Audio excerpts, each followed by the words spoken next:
Hello and welcome to Unwinding Minds. Today we're discussing forest bathing, in Japanese Shinrin-Yoku.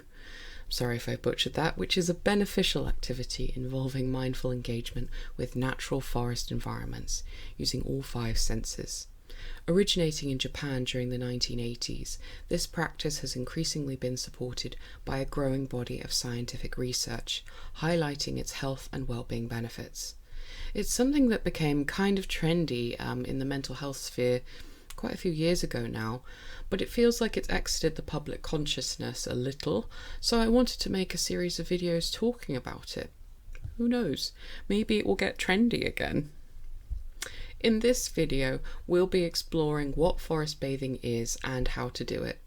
In the next video, we'll cover the benefits of forest bathing on your health and well-being, and in the following video, we'll talk about accessibility, the challenges of forest bathing as a disabled or chronically ill person, the steps that you can take to ensure that you can benefit from this therapeutic activity. Big topics ahead. For now, let's dive into today's episode. We'll start by describing what you do when you go forest bathing, as you may not have heard of this practice before. Contrary to what might be popping up in your head, forest bathing does not consist of getting into a bath in the forest. Disappointing, I know. Forest bathing may sound a bit mystical at first when I describe it to you, but it's a really grounding practice. It's less about hiking or exercise in the natural world, and more about slowing down, engaging your senses, and being very present in nature. To define it simply, it's bathing in the atmosphere of the forest. It's engaging sensorily in your environment, and it was created as a response to increasingly disconnected ways that we live our lives, separated from nature in urban environments. You may have engaged in this practice before in some ways without realizing it. Ever sat on a park bench and just watched the wind blow through the leaves? Congratulations, you have already started to engage with forest bathing. There's something about that phrase, touch grass, that really speaks to this problem. I appreciate that seeing someone as old and chuggy as me say touch grass is completely cringe, but stay with me for a moment. Technology is demonized a lot, but unfortunately, there are some good reasons for that demonization. Most of us really don't get many opportunities to disconnect from the devices in our hands. Going outside seems to be more and more of an activity rather than a necessary part of daily living. It might be really hard, for mental health reasons especially, to settle into a routine of going outside. And to that I say it's okay to struggle with it. This isn't something you have to do or must do every day or multiple times a day, but if you're looking for ways to feel better about your life and ignoring simple solutions like going outside, then you're kneecapping yourself for no reason. No judgment. I do that too. We all do. If you're looking for more mental health support, by the way, you can go to my website for more free resources and to learn more about the one-to-one counselling services I offer. To go forest bathing, you need to pick a location that works for you. Some ideal options are a quiet forest, a local park, a botanical garden or wooded trail. Anywhere with trees and nature will work. Even a city park or a garden can be very effective. Whichever of those you select, just avoid bringing books, podcasts, music with you, because the goal is to truly immerse yourself in the environment after all, not to distract from it.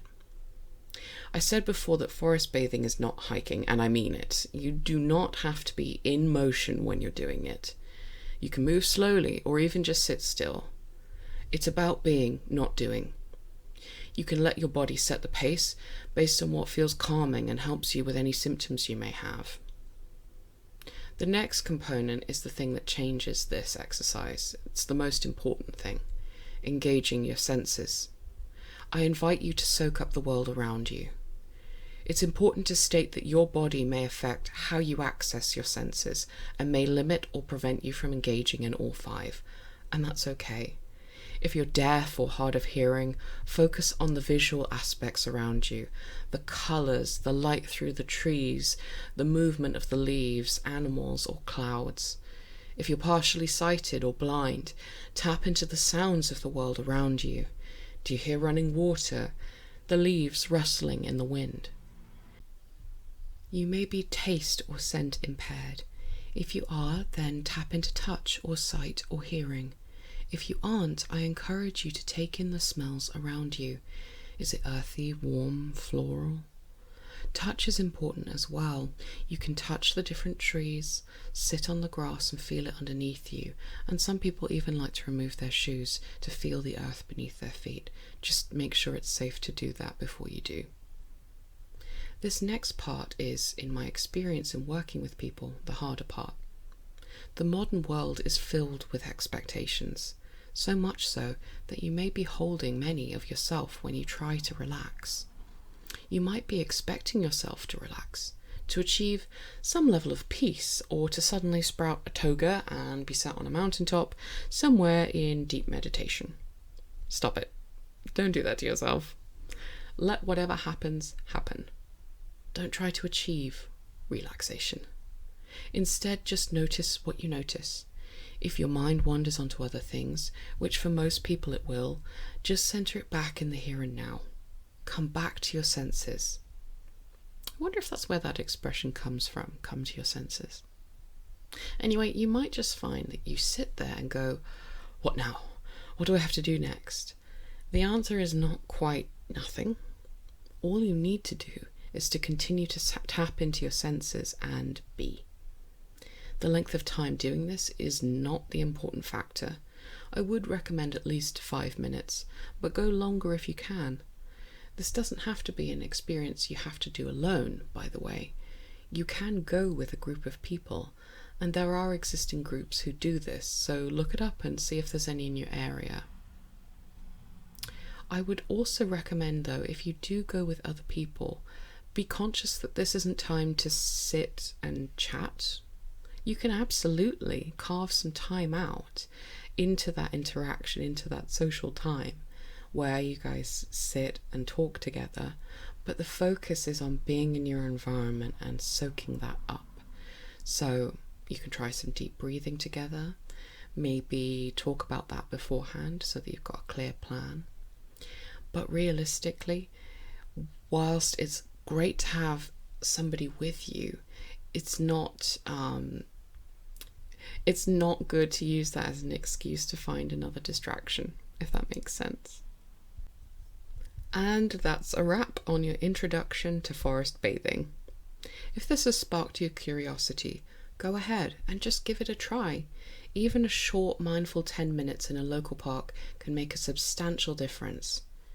Don't forget to like the video if you found it helpful, and to subscribe to Unwinding Minds to learn more ways to slow down, reconnect, and feel better, one breath at a time. You can learn more about the services I offer by visiting my website, which is linked below.